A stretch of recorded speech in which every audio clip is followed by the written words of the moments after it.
C'est Les vraies voix Sud Radio, 17h-20h, Philippe David.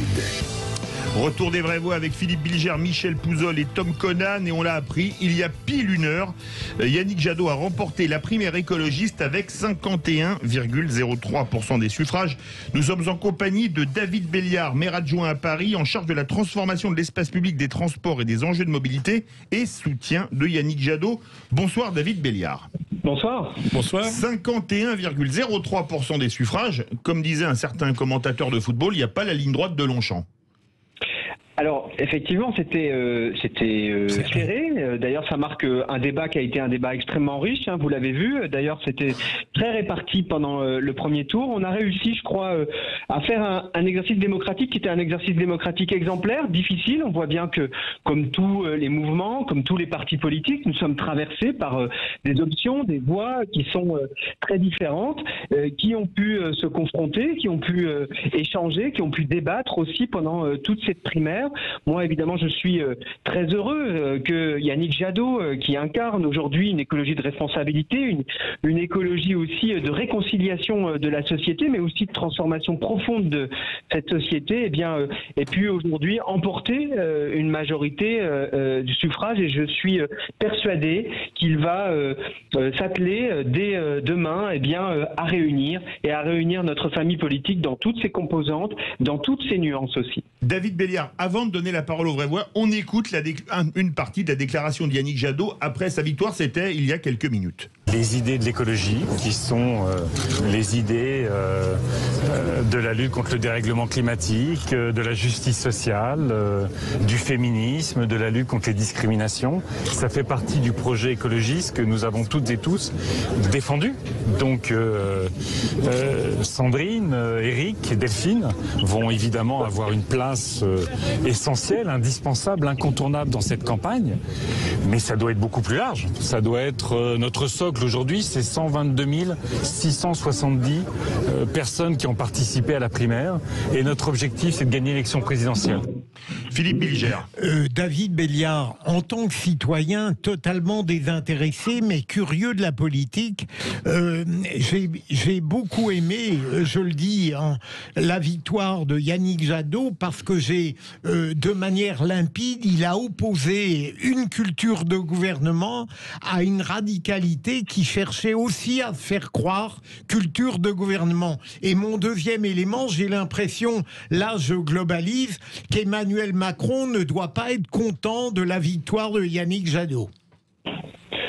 Alors moi, je ne sais pas si Emmanuel Macron est content ou pas content. Ce que je sais aujourd'hui, c'est que effectivement, Yannick Jadot incarne une ligne politique qui est une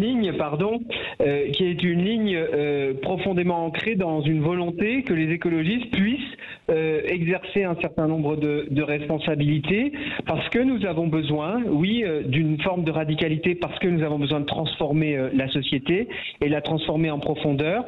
Mais cette transformation, elle ne peut se faire que dans un cadre démocratiquement choisi et dans le cadre des institutions qui sont aujourd'hui les institutions de la Ve République. Donc moi, je suis très heureux que nous soyons mis en ordre de marche pour aborder cette campagne présidentielle.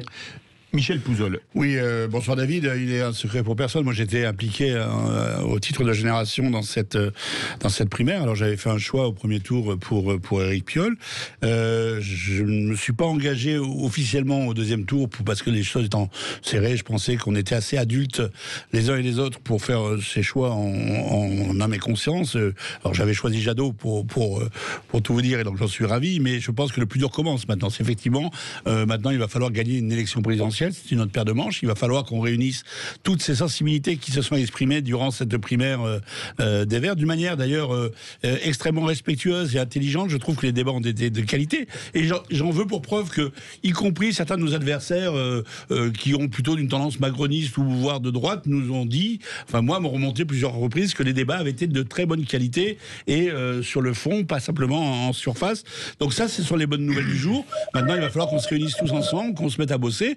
et la lutte, le chemin est encore très long. Je vous rappelle que l'ensemble des candidats de gauche, s'ils étaient réunis, pourraient se retrouver au deuxième tour, mais malheureusement ce n'est pas le cas. Donc le chemin est encore très long, mais l'émergence des idées écologistes dans la société sont une évidence. C'est une nécessité aussi. Moi, j'ai eu la chance de fréquenter Yannick Jadot durant la campagne des présidentielles de Benoît Hamon, quand j'étais son porte-parole, il y a 5 ans. C'est quelqu'un d'investi, c'est quelqu'un qui est cohérent et qui est droit dans ses bottes sur ses idées. Donc je lui fais pleinement confiance. Et maintenant, c'est une autre aventure qui commence. Le plus dur commence, je dirais. David Béliard. Oui, vous avez raison. Vous avez raison. Maintenant, le plus dur commence. Évidemment, la primaire était un exercice qui est toujours un exercice compliqué puisque nous sommes en proximité et en même temps, nous devons débattre de certaines nuances parce que nous faisons partie quand même de la grande famille. Cette famille d'ailleurs élargie, je le note, puisque vous faites partie de Génération. C'est la première fois que nous avons un débat démocratique qui dépasse les frontières d'Europe Écologie Les Verts, qui est mon parti, mais notre famille finalement s'élargit. Aujourd'hui, elle s'élargit à plus de 122 000 personnes qui ont participé à cette primaire. Alors, c'est beaucoup et en même temps, il faut savoir rester modeste. Vous avez complètement raison de le dire. Aujourd'hui, le plus dur commence. C'est une campagne présidentielle. Cette campagne présidentielle va être difficile. Nous ne partons pas, et ça ne vous a pas échappé avec les différents sondages favoris. Mais par contre, ce que je crois et la conviction que j'ai, et je crois qu'elle est partagée aussi par Yannick Jadot et toute la famille écologiste, eh bien, c'est que nous avons en nous, eh bien, les capacités de réussir cette campagne présidentielle. D'abord, d'apporter un projet qui réponde à la fois à la crise climatique, mais aussi à la crise sociale et démocratique auquel nous sommes confrontés, mais aussi, eh bien, en capacité aussi en termes de posture, de volonté aussi de gouverner. Je crois que lorsqu'on se présente à la campagne des présidentielles, eh bien, la première des choses, c'est d'y croire, de vouloir le pouvoir, mais pas juste pour le vouloir, mais aussi pour l'exercer. Et je crois qu'en choisissant Yannick Jadot, nous avons dit collectivement que nous souhaitions effectivement exercer le pouvoir pour la suite. Alors justement, à votre tour, Tom Conan. Oui, alors bon, moi j'ai pas d'avis particulier sur la personnalité de Jadot, même si je l'avais entendu quelques fois dans des émissions, je l'avais trouvé plutôt pertinent, notamment sur les questions économiques, parce que moi j'attends toujours un peu plus au tournant les Verts sur les questions qui sortent un peu de leur domaine de prédilection. Donc ça me semble être assez déterminant s'il s'agit de se présenter une élection présidentielle. Mais au-delà de ça, je trouve qu'il y a vraiment un enjeu très fort autour de cette question-là. Je pense que dans un monde assez post-moderne et on pourrait dire post-vérité, post-gauche-droite, comme Macron a réussi à l'imposer progressivement en France, l'une des nouvelles oppositions, c'est pas seulement, disons, souveraineté versus marché ou nation versus économie, etc. C'est également la prise en compte de ces enjeux écologiques. Je pense que c'est même l'un des thèmes les plus structurants finalement qui pourrait embarquer toute une nation à différents niveaux. Et surtout, en fait, ce qui est aussi intéressant, c'est que finalement l'enjeu est tel, on pourrait dire, il est même tellement aujourd'hui implanté dans pas mal d'esprits à gauche et à droite qu'il pourrait y avoir quelque chose qui pourrait dépasser largement justement les catégories de gauche. Moi j'ai toujours la sensation aujourd'hui, et souvent c'est quelque chose qu'on me dit comme ça de gens que je peux fréquenter, les élections se jouent maintenant au centre dans la vie politique française. C'est-à-dire qu'en finalement les candidats sont toujours plus ou moins au final centre-droit ou centre-gauche. Hollande était centre-gauche, Macron était centre-droit, et j'ai l'impression qu'effectivement pour l'instant en tout cas c'est dans ce type de direction qu'il faut aller. Et donc je me demande juste stratégiquement, donc est-ce qu'il n'y aurait pas un intérêt purement stratégique, je parle même pas dans les idées, mais finalement à faire quelque chose un petit peu, un geste quasiment macronien on pourrait dire, de façon à pouvoir ratisser plus large et là faire triompher les idées écologistes, puisqu'à priori c'est quand même ça l'objectif. David Béliard. Alors la question d'abord écologique, la question du climat, elle est à mon sens centrale.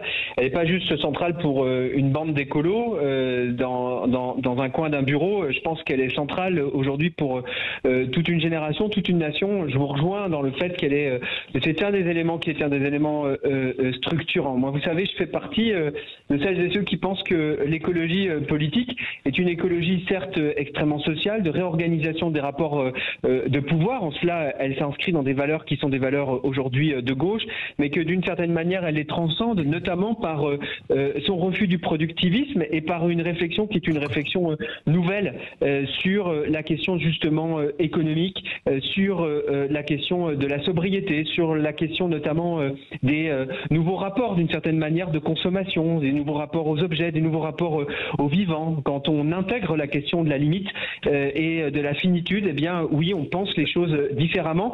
Et cette nouvelle réflexion, elle n'est pas uniquement centrée droite-gauche, c'est quelque chose de nouveau, d'émergent, qui s'appelle l'écologie politique. Et moi, je crois que c'est sur cette proposition, qui est une proposition encore très nouvelle dans le champ politique, même si notre histoire des écologistes, c'est déjà une histoire déjà ancienne, mais cette proposition-là, moi, je suis persuadé qu'elle peut arriver si nous parvenons à l'exprimer de manière très claire et très positive dans le débat public, eh bien, je suis persuadé que nous pourrons nous qualifier au second tour de l'élection présidentielle. Et je vais même vous dire, l'élément macronien, c'est surtout de gagner l'élection présidentielle. Si j'avais à retenir une chose d'Emmanuel Macron, c'est qu'il a gagné 2017. Eh bien, c'est ce que j'aimerais qu'on fasse pour 2022, et c'est à ce à quoi nous allons nous atteler. On prend la direction d'une zone très verte. Bonsoir Frédéric. Bonsoir. Vous, c'est vert et bleu parce que vous appelez d'Arcachon, et il y a la mer bleue d'un côté et il y a la forêt landaise verte à côté. Quel poète. Alors vous êtes plutôt satisfait de la victoire de Yannick Jadot face à Sandrine Rousseau? Écoutez, je vais être très très dur, hein. Mais enfin, heureusement que le bon sens a gagné, parce que moi, cette dame, excusez-moi, mais elle me fait peur, hein. Quand on entend un peu ses propos, son hymne à la révolution, enfin peu importe, pour moi, elle n'a pas grand-chose à voir avec l'écologie, hein. Mais heureusement quand même, non. Je pense que pour le mouvement écolo en général, non. Pour vous, le candidat le plus crédible, c'était Yannick Jadot. Oui, des deux, mais sans aucun problème, hein. Non. Vous diriez que l'écologie de gouvernement, c'était Jadot, l'écologie utopique, c'était Rousseau, je synthétise. Utopique, c'est gentil. Ouais, j'oserais même pas dire. Moi, mettre cette dame dans l'écologie, je pense qu'elle se sert de l'écologie pour autre chose, hein. Alors, Frédéric, Frédéric, ça réagit énormément au 0826 300 300. On va faire réagir David Béliard. On va retourner au 0826 300 300 avec une femme justement qui s'appelle Isabelle et qui, elle, souhaitait la victoire de Sandrine Rousseau. C'est l'écologie de gouvernement qui a gagné, David Béliard? Alors c'est l'écologie, je ne sais pas si c'est l'écologie de gouvernement, en tout cas c'est une écologie qui assume, oui, de vouloir exercer des responsabilités. Moi je n'ai pas la même perception sur la candidature de Sandrine Rousseau que la personne, le chroniqueur qui vient de s'exprimer à l'antenne. Je pense qu'elle représente quelque chose d'extrêmement fort, d'extrêmement important, qu'il va nous falloir intégrer dans la proposition que nous allons faire aux Françaises et aux Français, et notamment sur des questions fondamentales comme le féminisme, comme la lutte contre les discriminations, comme d'une certaine manière la réorganisation aussi des rapports de domination, des rapports de force dans la société. Nous souhaitons une société plus apaisée, une société plus égalitaire, et je crois que ces questions-là, elles ont toute leur place dans le débat public, et surtout elles ont toute leur place dans le débat qui traverse les écologistes, ou en tout cas la famille écologiste au sens large.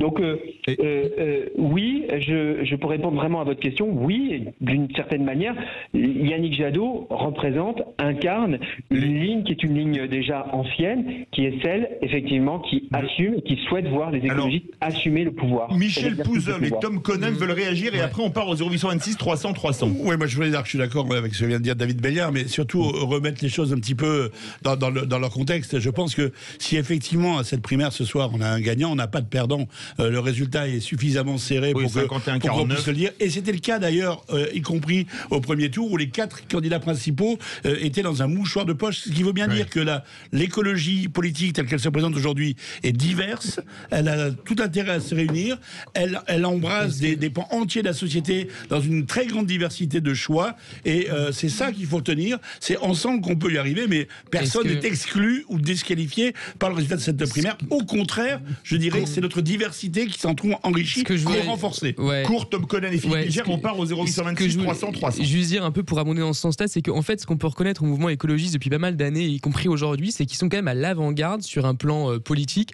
de pas mal de nouvelles choses.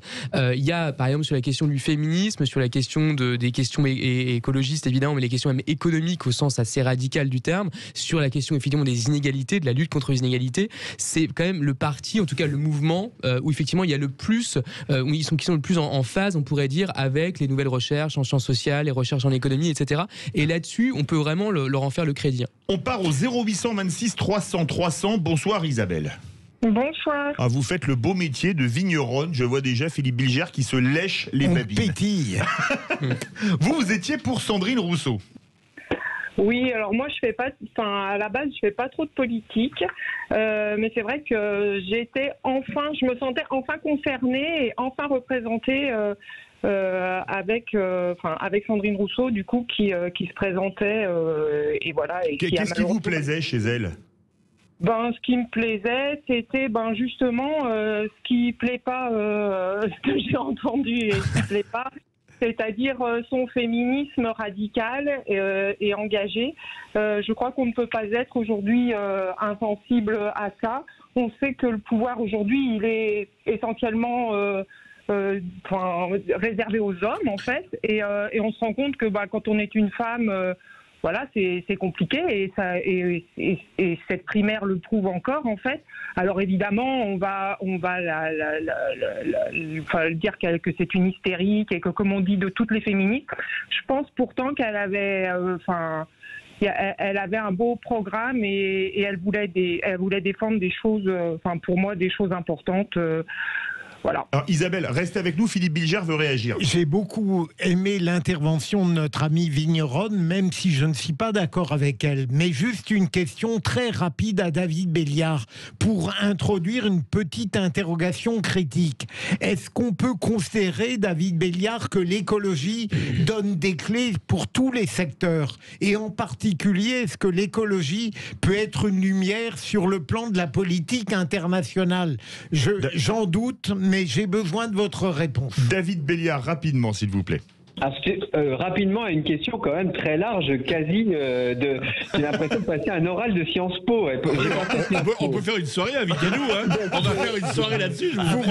Avec le vin d'Isabelle, ce sera parfait. Moi, je viens. Non, mais sérieusement, David, vous pouvez me répondre. C'est une très belle question. C'est une très belle question. Vous avez des éléments, effectivement. Moi, vous savez, je ne crois pas que l'écologie soit un dogme totalisant, comme d'ailleurs, je pense que, et ça se voit dans les débats que nous avons, c'est-à-dire qu'elle est irriguée, elle peut être critiquée, elle est rediscutée systématiquement à chaque grande échéance électorale, et je vais vous dire, c'est tant mieux. C'est tant mieux parce que on nous traite souvent d'idéologues, sans doute nous le sommes un peu, mais en vérité, nous avons ici un dogme qui est un dogme plastique et qui est discutable et discuté. Et ensuite, sur la question internationale, vous avez des éléments toutefois quand même qui orientent certaines positions que nous pouvons avoir, notamment sur la question de l'autonomie de la France vis-à-vis de certaines ressources, du fait de préserver justement ces mêmes ressources, qu'elles soient naturelles ou humaines par exemple, qui fait que ces éléments-là nous éloignent peut-être de certaines options qui ont été prises jusque-là, notamment sur des politiques qui visaient la domination de la France et de l'Europe sur certains pays pour obtenir certaines ressources. Merci. Voilà peut-être pour vous répondre très rapidement et peut-être sans doute trop succinctement. Merci beaucoup David Béliard. Je rappelle que vous êtes maire adjoint à Paris et que vous souteniez Yannick Jadot. Isabelle est toujours là, je crois. Vous faites du Beaujolais, me semble-t-il. Oui, je fais du Beaujolais et en plus, nous, on est en culture biologique, donc l'écologie, c'est pas simplement des grands mots politiques. Tout à fait, c'est l'écologie en acte. L'abus d'alcool est dangereux pour la santé, à consommer avec modération, mais je vous avoue, les vraies voix aiment tous ces excellents breuvages de nos terroirs, y compris le Beaujolais. C'était un message subliminal. De suite, on aura Mélissa Camara, porte-parole de Sandrine Rousseau. Vous voulez réagir, le 0826 300 300. Retour des vraies voix avec Philippe Bilger, Michel Pouzol et Tom Conan. On le rappelle, Yannick Jadot a gagné avec 51,03% la primaire des Verts. Nous avons avec nous Mélissa Camara, soutien, porte-parole d'ailleurs de Sandrine Rousseau, élue Europe Écologie Les Verts à Lille. On écoute, avant de lui donner la parole, la réaction de Sandrine Rousseau. Je le dis et le redis, c'est ensemble que nous sommes aujourd'hui déterminés à mener cette campagne et porter enfin l'écologie à l'Élysée. Nous n'attendrons pas un quinquennat de plus. Ensemble, avec tous les écologistes, nous sommes en capacité de relever les défis et de gagner la présidentielle. Vous pouvez compter sur moi pour soutenir la suite de cette aventure. Mélissa Camara, bonsoir. Bonsoir. Vous êtes élue donc Europe Écologie Les Verts de Lille et porte-parole de Sandrine Rousseau. Pas trop déçue vu l'étroitesse de l'écart? Bien sûr, on est forcément un peu déçus, mais je tenais ce soir à féliciter tous les candidats, que ce soit Yannick Jadot, Delphine Batho, ou encore Éric Piolle. Finalement, la vraie victoire ce soir, c'est la victoire de l'écologie politique. On a réussi à mener des débats démocratiques, ce qu'aucun parti n'a réussi à faire, et on a réussi à amener des débats de qualité sur le service public et sur d'autres chaînes, et ça, c'est déjà une grande victoire pour nous tous. Philippe Bilger. Mélissa Camara, est-ce que vous ne pensez pas, mais c'est un regard rétrospectif, que parfois on n'a pas bien compris les critiques que pouvait faire Sandrine Rousseau à Yannick Jadot, alors qu'elle-même était candidate pour devenir présidente et donc adopter une culture de gouvernement? Est-ce que le débat de sa part n'est pas apparu un peu artificiel ? Je ne pense pas. Je pense qu'on a amené de nouveaux sujets sur le devant de la scène, des sujets qui n'ont été que très peu portés sur la scène politique, des sujets sociétaux, des sujets aussi que des militants portent depuis des années. Et c'était ça aussi, comment on fait de la politique autrement. Et c'est tout l'enjeu. Les écolos ont toujours porté une politique différente, une politique différemment pour changer la société. On a très peu de temps et il faut faire différemment avec les citoyens, avec tous les activistes, avec les militants. Et c'est ça finalement qu'on portait. On a vu des écologistes dans des gouvernements et ça ne fonctionnait pas. Et ce qu'on portait, c'était une nouvelle vision. Comment aujourd'hui on amenait sur le devant de la scène, comment on gagnait avec une politique différente. Michel Pouzol. Oui, en tout cas, il y a une chose qui est sûre aussi à propos de Sandrine Rousseau, c'est qu'on a voulu la réduire à une caricature d'elle-même et à 2 ou 3 phrases. Je sais que ça faisait souvent sourire dans le Landerneau parisien, et que ces idées, non seulement étaient fondamentales, mais ont reçu un écho fort. C'est ce qu'aussi prouve cette primaire, et qu'on ne pourra plus faire comme si ces idées-là n'apportaient pas dans le débat politique. C'est aussi la richesse de l'écologie, de savoir englober l'ensemble des problématiques de la société. Et en ce sens-là, je pense qu'on a beaucoup de travail devant nous, mais aussi de beaux jours à vivre ensemble. Exactement. C'est comment amener d'autres gens à la politique, comment amener les gens qui ne voulaient plus entendre parler de la politique. Et c'est ça qu'on a réussi à faire dans cette campagne et qu'on veut mener par la suite. Mélissa Camara, notre ami Michel Pouzol, qui était député socialiste, qui a participé à la primaire du PS et de la gauche il y a 5 ans, on sait quelque chose. Parfois, après une primaire, tout implose. On se souvient que, par exemple, Manuel Valls n'a pas soutenu Benoît Hamon. Est-ce que tous les écologistes, les rousseauistes, les piolistes, les gouvernatoristes et les baptistes, je ne sais pas comment on dit, pour Delphine Batho, vont soutenir, c'est ce qu'appelle à faire Sandrine Rousseau, Yannick Jadot? Je ne peux pas parler pour les autres, mais nous, en tout cas, on est prêts à continuer cette campagne. On n'a plus le temps, on n'a vraiment plus le temps. L'écologie politique doit gagner.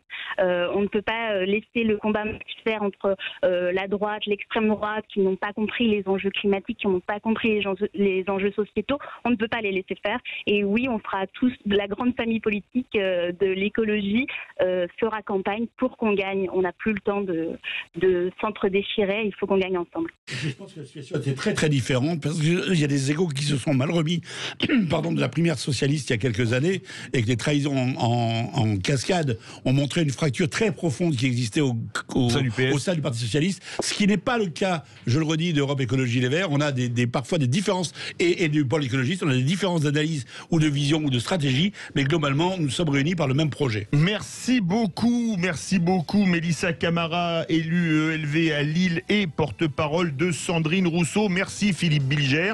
On vous retrouve demain. Merci Michel Pouzol. Tom Conan, vous restez avec nous pour la suite des Vraies Voix. Nos 2 vraies voix du jour seront Gérald d'Auxerre et Claudine de Niort. On va reparler notamment de la primaire écologiste. Restez bien avec nous dans les Vraies Voix de Sud Radio.